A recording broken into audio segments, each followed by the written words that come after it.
Bien, bonjour à tous, excusez-moi pour le retard, c'est des problèmes de circulation. Je m'appelle Gérard Chéron, je suis pédiatre, je travaille à Necker et avec Marc Lecuy, on doit faire méningite et méningoencéphalite en 1h45. Et donc on va commencer par les plus jeunes et donc par le nouveau-né et le nourrisson. Alors, la sémiologie de ces infections du système nerveux central, et on commence par les méningites, elles ne sont absolument pas spécifiques. C'est la particularité du pédiatre de savoir s'alerter et penser infection du système nerveux central pour tout décalage thermique, survenue de difficultés alimentaires ou de vomissements, et puis des modifications du comportement neurologique, hypo-hypertonie, irritabilité, convulsions, gênements. Et donc tout ça, ça fait partie de la sémiologie pédiatrique. La survenue d'apnée est un signe de gravité et c'est absolument rarissime. Et le purpura, ça va orienter, on va en reparler, bien entendu, vers certains éléments microbiologiques. Le nourrisson, il a une fontanelle antérieure qui ne se ferme qu'au terme de la première année. Et en cas de méningite, il y a un bombement de la fontanelle antérieure qui doit s'apprécier en dehors des cris et sur un enfant qui est maintenu en position assise. Le pédiatre va s'inquiéter d'un nourrisson qui, dans les bras de sa mère, n'est pas consolable. Un nourrisson dans les bras de sa mère doit être calme. S'il ne l'est pas, c'est qu'il ne va pas bien, c'est qu'il est malade. La raideur de la nuque, le Kernig, le Brudzinski, avant l'âge de 18 mois ou 2 ans, on les cherche, on ne les trouve jamais. Leur absence ne signifie pas qu'il n'y a pas d'infection méningée. Et puis, bien entendu, ce n'est pas parce qu'on trouve une otite moyenne aiguë avec un bombement du tympan que l'explication de la fièvre réside seulement dans l'otite moyenne aiguë et il faut savoir écarter un syndrome méningé. Et puis il y a des terrains à risque, ceux qui ont un antécédent de fracture de la base du crâne ou un déficit immunitaire connu. La ponction lombaire, il y a un adage qui dit que la seule ponction lombaire qu'on regrette, c'est celle qu'on n'a pas osé faire, celle qu'on n'a pas pensé faire. Et à partir du moment où on pense méningite, il faut faire la ponction lombaire. Donc, je disais déjà ça, et puis un soir de garde, j'ai fait le malin, donc je vais prendre 2 minutes pour vous raconter l'histoire de ce nourrisson de 9 mois. Le matin, il a de la fièvre, le père ne va pas au travail, il le garde. À midi, l'enfant boit son biberon, ça se passe bien parce qu'il ne veut pas la purée. Le père le met à la sieste, et puis à 4 heures, il a dormi plus longtemps que d'habitude. Il lève son nourrisson, et le gamin n'a pas un teint rose comme d'habitude. Il vomit en jet. Il revomit à nouveau, il revomit à nouveau, et c'est un papa, donc qu'est-ce qu'il fait? Il appelle la mère. Donc la mère quitte le boulot, rentre, et là elle trouve l'appartement, il y a du vomi partout. Donc elle envoie le père quelque part, je ne sais pas où, elle met le gamin au bain, elle nettoie tout, et après le bain, le gamin est gazouillant, tout va bien, il se tape 2 biberons de 220 ml sans vomir. Et c'est quand même pas une journée comme d'habitude. Leur médecin n'est pas joignable, donc où vont-ils? Aux urgences. Ils arrivent à 21h et ils tombent sur moi. Et il y a un gamin de 9 mois, je réécris aujourd'hui, je sais la suite, j'écris que son examen neurologique est normal. Mais le déroulement de la journée, et notamment le lever de la sieste, j'avais pensé méningite. Et comme je le vois sur la table, assis, en train de jouer normal, je ne fais pas la ponction lombaire. Bien entendu, ils rentrent chez eux avec une prescription de paracétamol. À 2 heures du matin, ils téléphonent. L'infirmière dit « Oh, vous avez vu M. Chéron, donc il n'y a aucun problème. » Il téléphone parce qu'il a revomi. « Non, non, vous inquiétez pas, vous avez vu M. Chéron, donc tout va bien. » Sottise. À 7 heures, ils viennent. Ils ne téléphonent pas, ils viennent. On fait la ponction lombaire, il a une méningite à pneumocoque. Il l'avait la veille au soir à 21h quand il est venu. Et il y a des évolutions biphasiques. La seule ponction lombaire qu'on regrette, c'est celle qu'on a pensé faire et qu'on a oublié de faire. C'est là où il y a le diagnostic. Chez le nourrisson et chez le petit enfant, les sutures des os du crâne ne sont pas soudées, il n'y a donc pas de risque d'engagement. Il n'y a pas de fond d'œil à faire. Et si jamais on craint quoi que ce soit, au lieu de la faire en position assise, on la fait en décubitus latéral, en repliant le menton vers les genoux, et on fait cette ponction lombaire. La pédiatrie, on fait un espace plus haut que chez l'adulte, et on cède du méopa pour éviter de faire mal. Les rares contre-indications, c'est les enfants qui ont un syndrome hémorragique connu, et l'hémophile, il faudra lui passer des facteurs avant de faire la ponction lombaire. Ceux qui ont une pathologie de la queue de cheval connue, Et puis ceux qui ont une hypertension intracrânienne, ceux pour lesquels on suspecte l'hypertension intracrânienne, parce qu'ils ont un trouble prononcé de la conscience. Lorsqu'il y a un purpura et des troubles hémodynamiques, il faut corriger l'hémodynamique avant de faire la ponction lombaire, et on commencera éventuellement les antibiotiques avant la ponction lombaire, le pronostic étant dépendant de la précocité de la thérapeutique. Les résultats, on ne va pas insister, vous savez qu'il y a une hypercellularité, qu'il y a une prédominance de neutrophiles, qu'il y a, paraît-il, une hypoglycorachie, une hyperprotéinorachie, et l'examen direct, quand il est fait, il est souvent informatif. Sinon, il y a la PCR qui permet d'avoir un résultat rapide. La recherche d'antigènes solubles, maintenant qu'il y a les PCR, les antigènes solubles, de nuit, on ne les a plus, et ça paraît justifié. On aura le résultat de la culture en quelques heures et un antibiogramme en 48 heures. Les autres examens complémentaires, ils ne sont pas à visée étiologique, mais on va chercher à documenter le syndrome inflammatoire au départ, essentiellement avec une procalcitonine. Elle est élevée lorsqu'elle est supérieure à 0,5 nanogramme par ml. L'hémoculture pour savoir s'il y avait une bactériémie. Et puis, si on a commencé les antibiotiques avant de faire la ponction lombaire, on ira rechercher des antigènes solubles dans le sang et dans les urines. Quelle bactériologie? Eh bien, ça va être fonction de l'âge. Chez le nouveau-né, c'est le streptocoque B et l'Escherichia coli. Alors, comme vous récupérez les diaporamas, vous verrez, c'est écrit en tout petit. Vous voyez, le streptocoque B, c'est plus de 55% des méningites néonatales dans une enquête entre 2001 et 2013 en France. Et l'Escherichia coli, c'est 28%. À eux deux, ils dépassent 80%. Il reste peu de place pour les autres. Et les listeria ont quasiment disparu. Il y avait eu 20 cas recensés en 14 ans en France. Donc on ne peut pas dire que ça n'existe plus, mais ça ne doit pas être votre préoccupation première. Et puis, tout ça est partagé dans tous les pays occidentaux avec un niveau de vie comparable, en sachant qu'on va distinguer désormais les infections néonatales précoces avant le 5e jour de vie, les infections néonatales plus tardives, mais vous avez des cours de néonatologie où vous les avez déjà eus, et selon qu'ils sont encore à la maternité ou qu'ils en sont déjà sortis, les germes qu'on retrouve dans le liquide céphalorachidien ne sont pas les mêmes, à l'exception du strepto B. Quels sont les facteurs de risque de survenue d'une méningite bactérienne chez le nouveau-né? La prématurité, la fièvre maternelle ou une chorio-amniotique, une rupture prématurée mais surtout prolongée des membranes, plus de 12 heures, la mise en place d'un monitoring fœtal ou de tout geste invasif sur le nouveau-né. Et puis il y a une chose qui est extrêmement importante, lorsqu'on fait de la pédiatrie et qu'on s'occupe d'un nouveau-né, il faut savoir ce qui s'est passé en fin de grossesse et si la maman a eu un prélèvement vaginal à la recherche du strepto B et demander ou rechercher le résultat de ce prélèvement vaginal. Oui? Oui, c'est ça. C'est ce qu'on va mettre sur le... c'est pas le monitoring fœtal qu'on pose sur le ventre de la mère pour voir la fréquence cardiaque. C'est le monitoring fœtal qu'on va mettre sur le cuir chevelu pour aller regarder son pH et ses lactates. Vous avez fait le diagnostic de méningite bactérienne chez un nouveau-né. Quels sont les facteurs de mauvais pronostic? Facteurs de mauvais pronostic parce que ces méningites néonatales ont un pronostic qui est extrêmement sévère. 20 à 50% de séquelles neurologiques.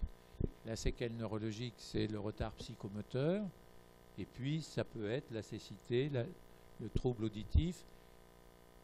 Et on ne sait pas, chez cet enfant, lorsqu'il va rentrer à la maison quelques semaines après son infection méningée, on ne sait pas quels seront son développement, sa socialisation, ses capacités d'apprentissage, s'il va franchir les 3 années de maternelle les doigts dans le nez et s'il apprendra à lire au cours préparatoire avant Noël ou avant les vacances de février, et s'il sera capable de faire des divisions lorsqu'il arrivera en CM1. Donc,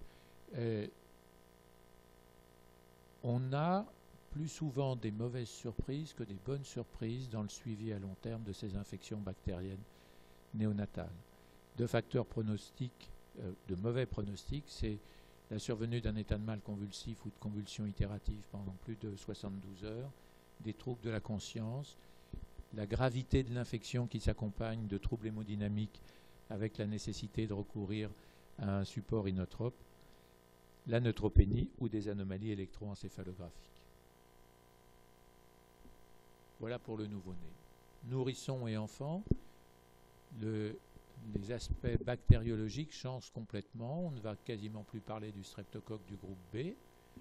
Depuis 1992 en France, vaccination anti-hémophilus recommandée désormais obligatoire. Les méningites à hémophilus B ont quasiment disparu. Les seules qui restent, elles se comptent sur les doigts d'une main et elles surviennent avant tout chez des enfants non vaccinés. Le méningocoque est devenu le germe prédominant, essentiellement le sérotype B en France, avec néanmoins une augmentation de la fréquence des souches W. Et puis enfin le pneumocoque, parce que c'est une porte d'entrée ORL ou systémique, avec une particularité, une vigilance sur le pneumocoque à cause d'acquisition de résistance par mutation de gènes et donc des pneumocoques de sensibilité anormale aux pénicillines. Mais on va voir qu'après le Prevnar, il y a le vaccin à 13 valences et donc il y a une évolution de l'épidémiologie des infections invasives à pneumocoque et notamment des méningites. Alors quelques diapositives pour illustrer l'intérêt d'un traitement préventif qui repose sur la vaccination et le fait que la ministre a bien fait de rendre un certain nombre de vaccins obligatoires au 1er janvier 2018. L'hémophilus B, ici c'est l'Italie. Vous voyez, ils ont introduit le vaccin après nous au début des années 2000. En France, c'était 92. Pour les nourrissons de moins d'1 an, voici les méningites à hémophilus de type B. Et dès qu'ils commencent à vacciner et dès qu'ils ont une couverture vaccinale suffisante, la fréquence des méningites à hémophilus B chute. Pareil pour les enfants de plus d'1 an. En Finlande, c'est une série qui va de 1995 à 2013 et vous voyez en fonction de l'âge, donc nous on va s'arrêter essentiellement aux 2 premières colonnes. La première colonne c'est les nouveau-nés et c'est pour ça qu'il y a beaucoup de streptocoques du groupe B jusqu'à l'âge et les nourrissons jusqu'à l'âge d'1 an. C'est pour ça qu'on voit apparaître l'hémophilus, il est là tout en bas. Au-dessus, c'est les listeria. Ici, c'est le méningo. Là, c'est le strepto B qui est très représenté, c'est parce qu'il y a les nouveau-nés. Et au-dessus, c'est le pneumocoque. Et dès que vous avez passé la première année de vie, vous voyez la prédominance du méningocoque. On a vu l'hémophilus, la prédominance du méningocoque, on va y revenir. Pour le pneumocoque, un vaccin initial contre le pneumocoque avec 7 valences et désormais avec 13 valences. Ici, c'est avant l'incidence ou l'âge, la distribution selon l'âge des infections invasives à pneumocoque. Donc il y a aussi des bactériémies, des septicémies, il n'y a pas que des méningites. Ça, c'est avant les vaccinations. Et donc, ici, vous avez les 0-2 ans, les 2 premières colonnes. Et puis ça, c'est après l'introduction du vaccin à 7 valences. Et vous voyez qu'on a les 2 premières colonnes ont été ététées. Et puis on va descendre, là on est au-dessus de 20, et là on est en dessous de 20 après le vaccin à 13 valences. Et le vaccin à 13 valences, il a aussi fait disparaître, ou il a fait entraîner une réduction considérable et qui n'était pas attendue, des otites moyennes aiguës. Ici c'est un Ankara, et c'est la même, c'est pas des colonnes, ça va être une courbe. L'introduction du vaccin avec 7 valences, et ici l'introduction du vaccin avec 13 valences, et encore une fois les infections invasives à pneumocoque qui chutent et qui deviennent quantité non pas négligeable mais beaucoup moins importante. Les méningites à pneumocoque, ici c'est en Espagne, ça c'est avant le vaccin à 13 valences, ici c'est après, et vous voyez que vous avez une pente descendante, une incidence en réduction. C'est l'intérêt de ces vaccins. Ce qui veut dire qu'en pédiatrie, examiner un enfant, ça consiste, vous le savez, on parle avec sa maman, on consulte le carnet de santé et on vérifie s'il a été vacciné ou pas. On a vu l'hémophilus, on a vu le pneumocoque, on avait dit un mot du méningocoque en Finlande. Là, on revient et c'est l'Union européenne avec des politiques de santé qui sont extrêmement différentes puisque vous avez sur différents pays la date d'introduction du vaccin contre le méningo-C. Et donc en Espagne 2000, 2010 en France, 2012 en Italie, et ils avaient déjà fait le Brexit au Royaume-Uni, en Angleterre, en 99, ils avaient déjà commencé.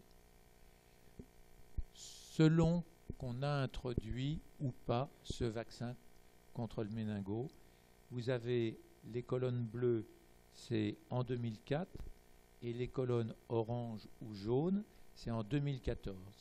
Et vous voyez, la France est ici, elle a introduit le vaccin de caractère obligatoire ou très recommandé seulement en 2010, et en 2014, on avait déjà une réduction de l'incidence des infections invasives à méningo.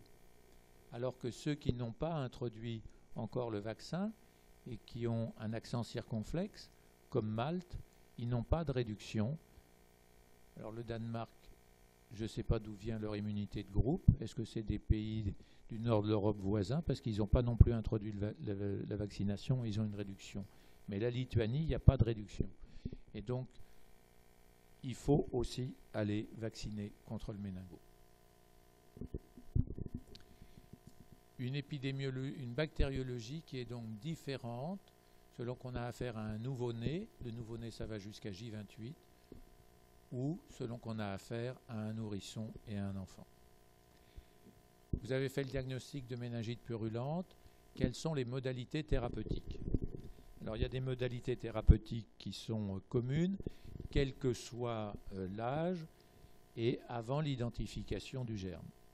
C'est des enfants qui vomissent, on les met en arrêt alimentaire, ils vont avoir une antibiothérapie parentérale, ils sont perfusés, et pendant les 24 ou 48 premières heures, c'est par voie parentérale qu'on va assurer les besoins hydroélectrolytiques. On disait il y a très longtemps qu'il fallait les mettre en restriction hydrique de façon importante, parce qu'il y avait, du fait de l'infection sévère, des syndromes de sécrétion inappropriée d'hormones antidiurétiques et donc des hyponatrémies. En fait, on met 80 ml kg au lieu de 100 avant l'âge d'1 an et on met 800 ml par mètre carré au lieu d'1 litre par mètre carré passé l'âge d'1 an. L'antibiothérapie et la corticothérapie, on va y revenir. Et puis, il y a des choses qui sont indispensables, qui paraissent presque anecdotiques, qu'on risque d'oublier, mais ces enfants sont douloureux, sont algiques, ils ont mal à la tête, ils vomissent, la moindre stimulation sonore ou lumineuse est pour eux un moment difficile, et quand vous êtes dans les services, demain matin, que vous soyez dans un service d'adultes, dans un service d'enfants, vous prenez du recul et vous regardez ce qui se passe dans le couloir. Et puis vous écoutez les tchatchs des personnels, la tchatch de vos collègues, les portes qui claquent, les lumières qu'on laisse allumées quand ce n'est pas nécessaire. Et donc c'est une souffrance absolument phénoménale. Un nouveau-né, un nourrisson, un enfant qui a une méningite, on éteint la lumière, on baisse les rideaux à cause du soleil, et puis on ne claque pas les portes et on ne parle pas fort dans le couloir devant la porte de sa chambre.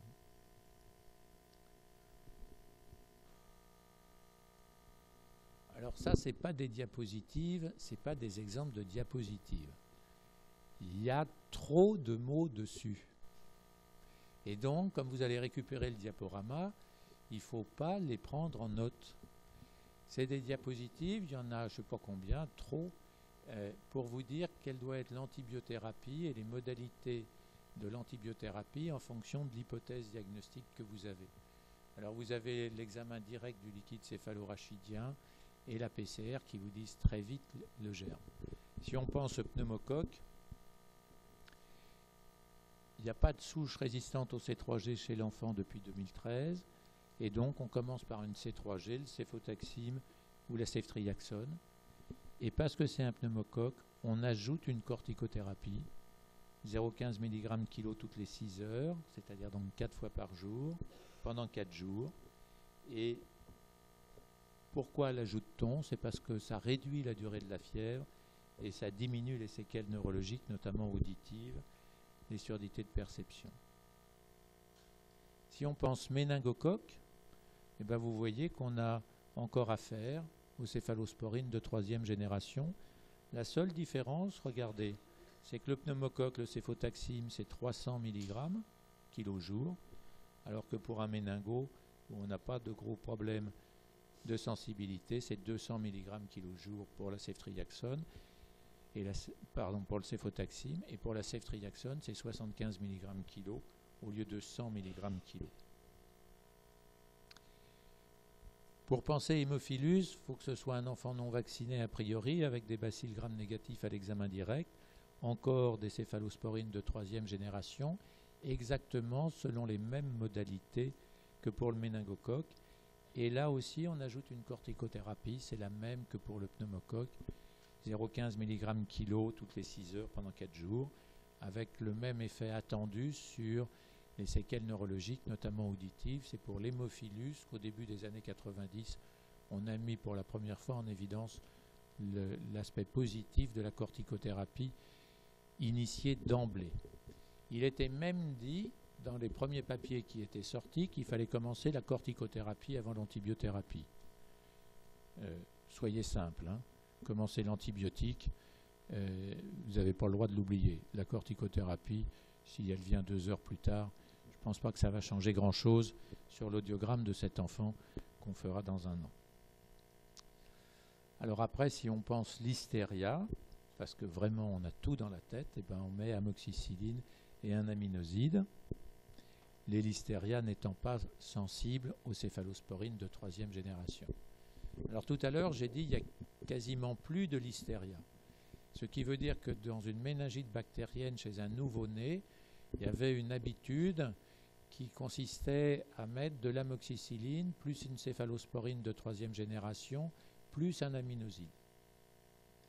Désormais, les bonnes pratiques dans les méningites bactériennes du nouveau-né, c'est de mettre une céphalosporine de 3e génération et un aminoside, et on ne met pas systématiquement de l'amoxicilline, sauf s'il y a un bacille-gram positif à l'examen direct.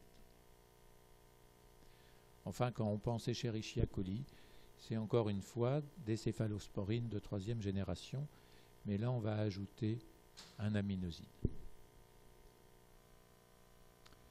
Lorsque vous avez un examen direct négatif et en attendant le résultat de la PCR, eh ben ce que vous commencez, c'est la céphalosporine de 3e génération avec des doses ménagées comme s'il s'agissait d'un pneumocoque. Vous tapez très fort en commençant par la posologie la plus élevée. Et si encore une fois vous pensez l'hystéria, vous rajouterez de l'amoxicilline. Ce que vous devez retenir, c'est le céphotaxime ou la ceftriaxone. Faut-il faire une ponction lombaire de contrôle? La réponse dans la majorité des cas est non. La ponction lombaire de contrôle, la question se pose au bout de 24 ou mieux 48 heures. Le germe a été isolé. Vous avez l'antibiogramme qui va arriver ou qui est déjà là à H48. Vous connaissez la sensibilité.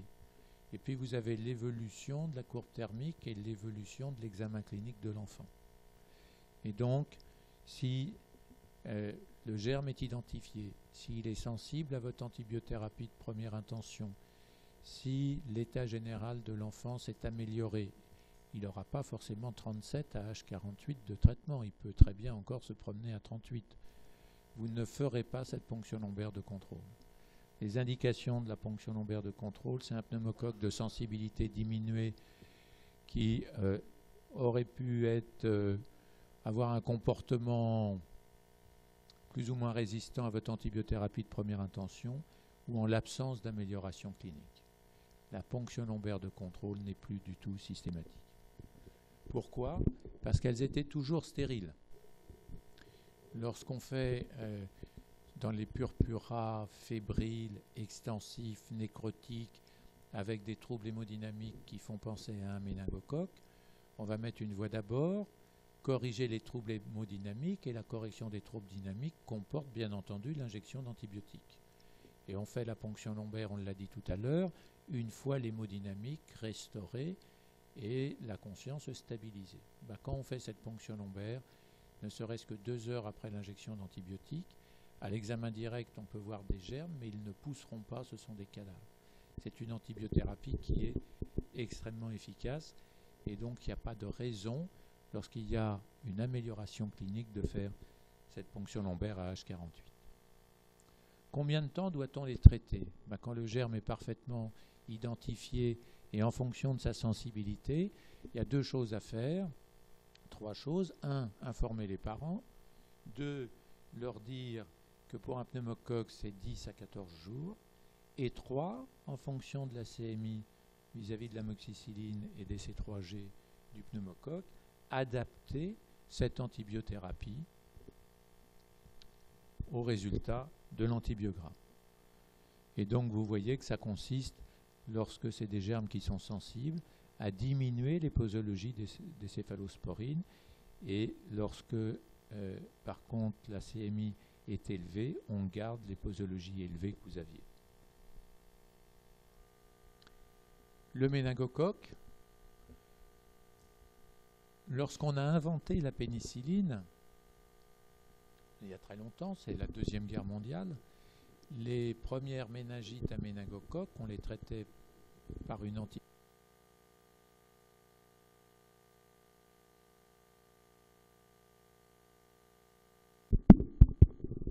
Et il n'y avait pas une disponibilité de pénicilline obligatoirement illimitée, donc on limitait la durée du traitement et 3 ou 4 jours, ça les guérissait.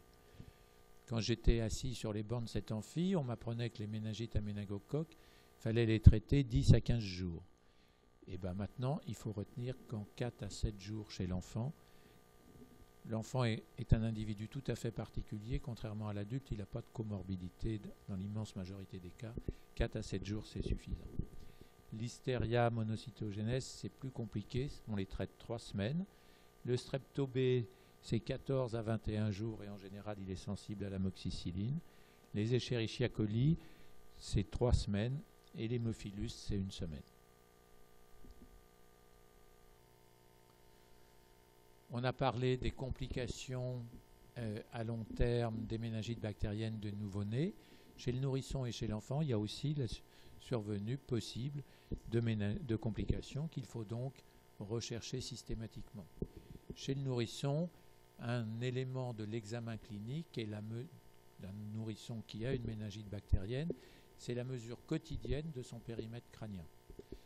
Les sutures ne sont pas soudées et s'il fait un abcès cérébral, s'il fait un édème cérébral, il a un périmètre crânien qui peut prendre 1 cm par jour et donc c'est facilement reconnaissable. Donc la sécrétion inappropriée d'hormones antidiurétiques, c'est une prise de poids excessive, la courbe thermique, le périmètre crânien et puis les examiner au moins 2 fois par jour. On surveillera à distance les potentiels évoqués auditifs. Il ne faut pas les faire avant l'âge d'1 an chez les tout petits. Il faut les faire au moins 6 mois après la méningite et pas plus tôt, même chez les plus grands. Les complications précoces, c'est l'abcès cérébral, la thrombophlébite ou la ventriculite. Et c'est des enfants dont l'examen clinique ne s'améliore pas. Ils gardent des vomissements, ils gardent ce côté algique, géniard, ils ne se remettent pas à sourire. Ils restent hypo ou hypertoniques et c'est donc des enfants qui ne s'améliorent pas et pour lesquels on va voir qu'il y a une indication d'imagerie. Les indications, c'est la survenue d'un déficit focalisé, c'est la persistance de troubles de conscience, c'est la survenue bien entendu d'épisodes convulsifs et lorsqu'on a ça initialement au départ, on fera cette imagerie lorsque cette sémiologie apparaît, mais ça ne doit pas retarder le début du traitement. À moyen terme et à long terme, l'hypoacousie, 5 à 10%, il faut faire ces potentiels évoqués auditifs, il faut les envoyer chez l'ORL, passer l'âge d'1 an et au moins 6 mois après le traitement de la méningite.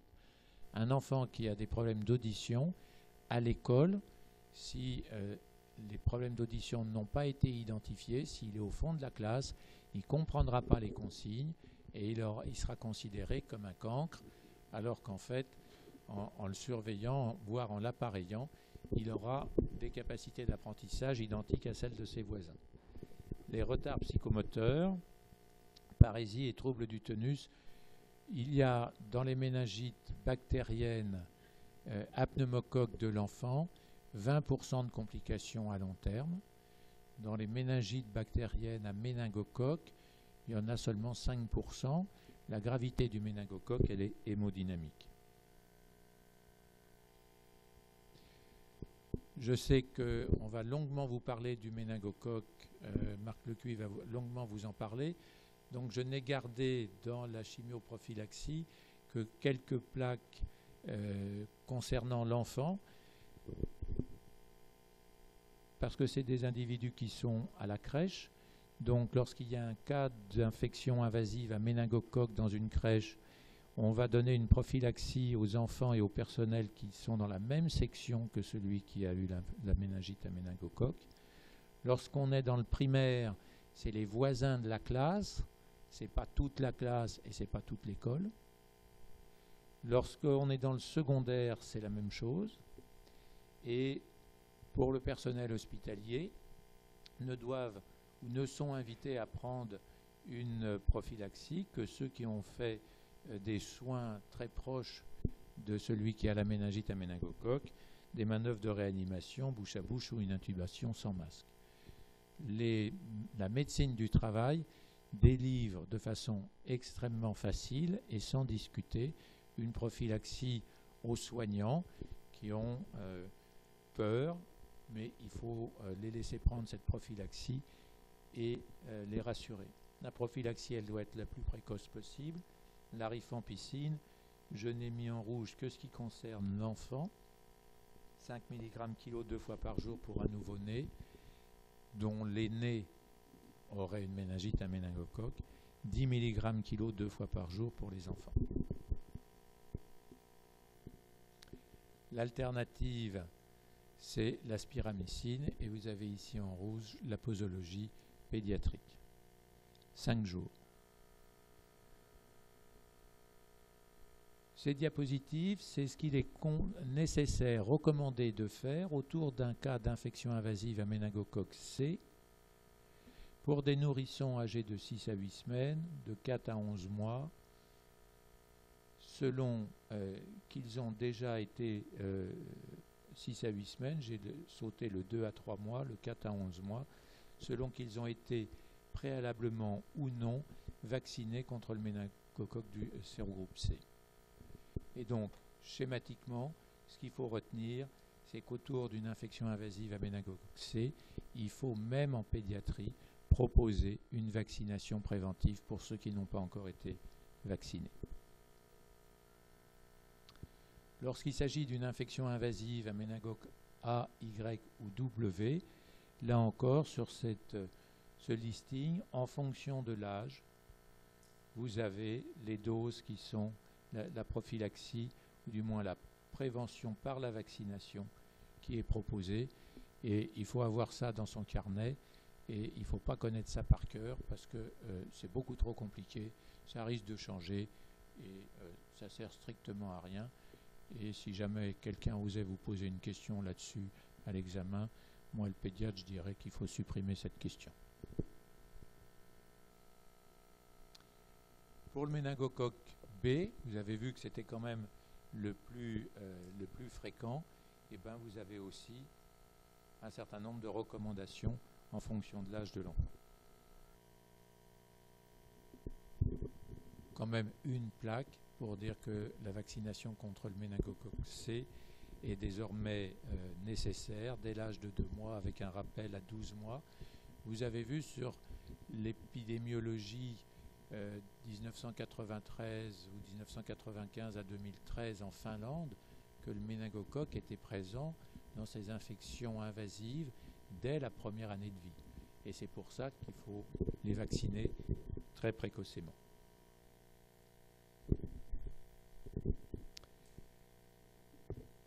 On commence et on s'attarde depuis 35 minutes sur les méningites bactériennes, ce sont les plus graves, ce ne sont pas les plus fréquentes. Et la très grande majorité des infections méningées est virale. Alors le titre est faux, parce que la première chose que vous devez retenir, c'est que ce n'est pas parce que c'est des polynucléaires neutrophiles dans le LCR que c'est bactérien, et ce n'est pas parce qu'il n'y a pas de lymphocytes dans le LCR que ce n'est pas viral.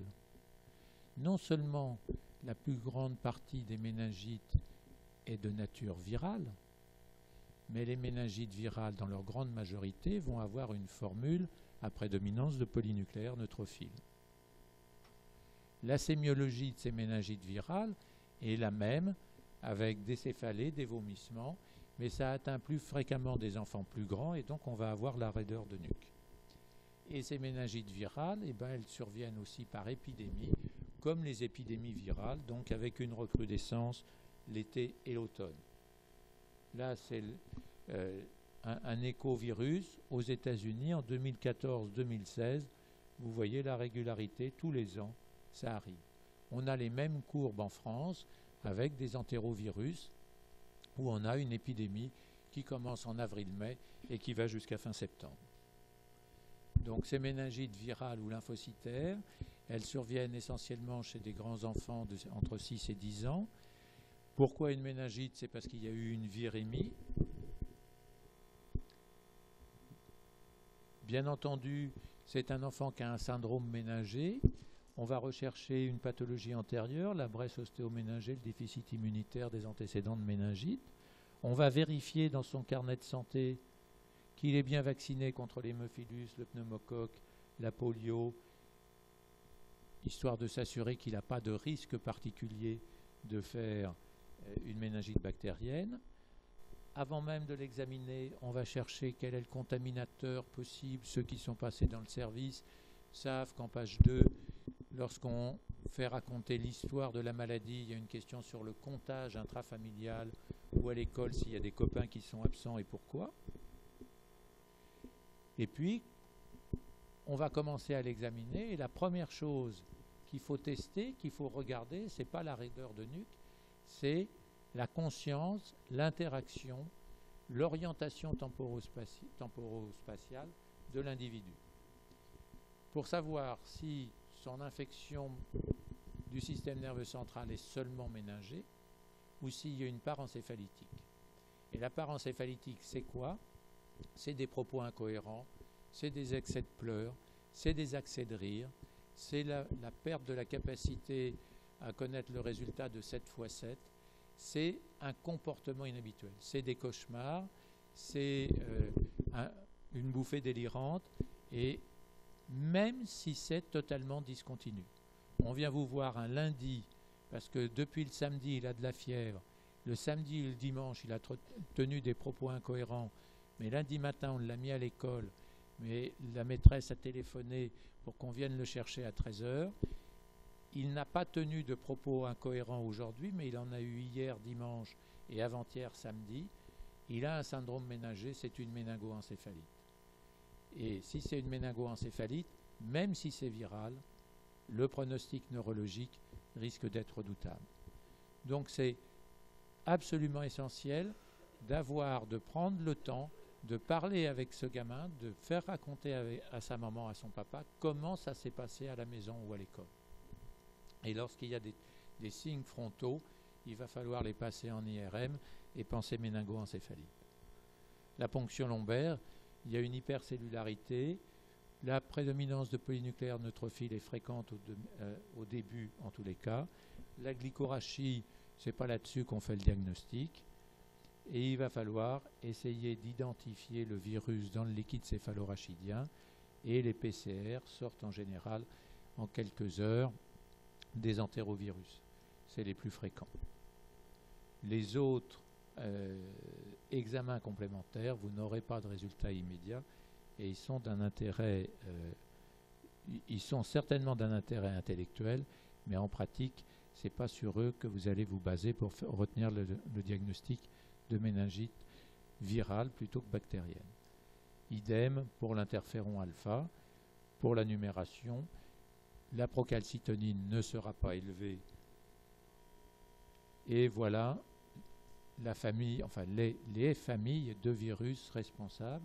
Les antirétrovirus, le virus ourlien pour ceux qui ne sont pas vaccinés contre les oreillons, des myxovirus et des paramyxovirus, des arbovirus, et puis ceux qu'on redoute, c'est le virus du groupe herpès, notamment lorsqu'il y a des signes neurologiques centraux et des troubles de conscience ou des comportements aberrants. La méningoencéphalite herpétique, elle est nécrosante et c'est pour ça que son pronostic neurologique est effrayant. Il faut, avant d'avoir le résultat de la PCR, avant d'avoir le résultat d'un interféron, il faut commencer un traitement par la cyclovir sans attendre, et on peut même le commencer avant d'avoir l'IRM et a fortiori avant d'avoir l'électroencéphalogramme, on aura rarement en urgence. En l'absence de traitement, c'est 80% de mortalité et tous ceux qui survivent ont des séquelles encéphalitiques dramatiques. Avec la cyclovir, les séquelles neurologiques, les troubles des apprentissages peuvent être effroyables, mais elles sont de l'ordre seulement de 30%. Donc, il ne faut pas louper le trouble de conscience initial. La tendance générale consiste, parce que c'est ce que vous allez voir quand vous allez passer en pédiatrie, la tendance générale consiste à prescrire de la cyclovir de façon extrêmement large.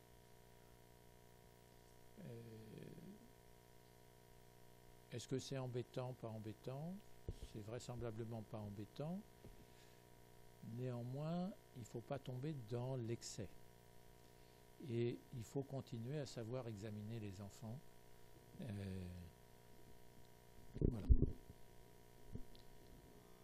Une conclusion, je vous l'ai déjà donné, la ponction lombaire, on regrette celle qu'on n'a jamais faite.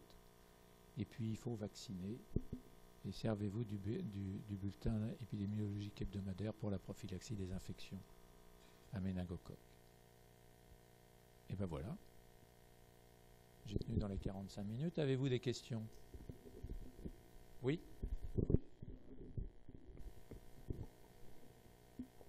Non, il n'y a pas besoin de corticothérapie dans le méningocoque. Pourquoi? Parce qu'on n'a pas montré de... les méningites à pneumocoque et à hémophilus ont des séquelles neurologiques, notamment auditives, extrêmement importantes. L'intérêt de la corticothérapie est de diminuer l'incidence des séquelles auditives.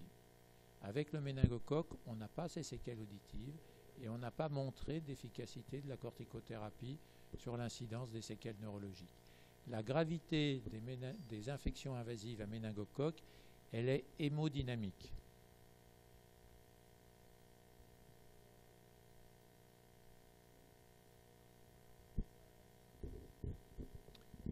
On les fait à tout le monde. Oui?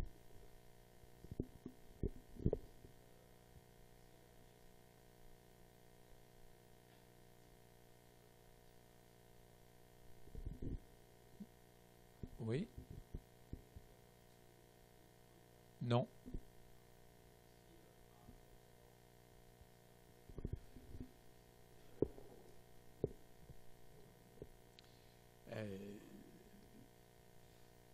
La corticothérapie, il faut savoir comment on prescrit. Il faut prescrire avec un objectif. La corticothérapie dans le pneumocoque ou l'hémophilus, c'est pour diminuer les séquelles auditives à long terme. Lorsqu'on n'a pas de germe, on ne sait pas ce qu'on fait avec la corticothérapie. Et par conséquent, il n'y a pas de raison de prescrire quelque chose dont on ne sait pas l'objet qu'on attend. Je répète ce que j'ai dit.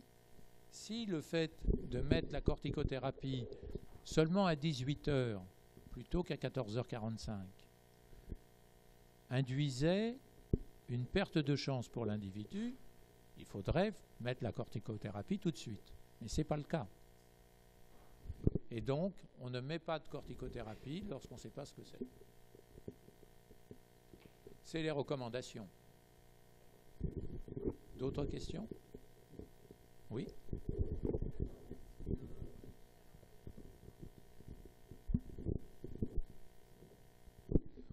On met un aminoside. On met un aminoside. Une autre question? Pas d'autres questions?